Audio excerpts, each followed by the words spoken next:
ng Bibit Falls. Yan. Kanina nasa yung maagos. Ito yung talagang pinaka-asentro bago bumaba yung tubig sa baba.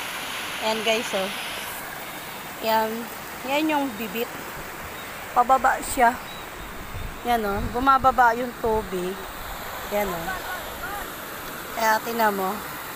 Ang sarap maligo dito. Kasi yung tubig, guys, malinis talaga siya. Ito yung Ligong probinsya, guys. Ayan, oh. Ito yung taas niya.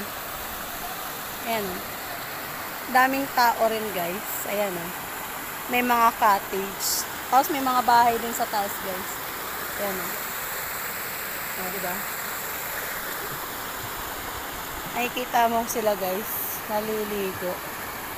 Ayan, oh. Oh, diba?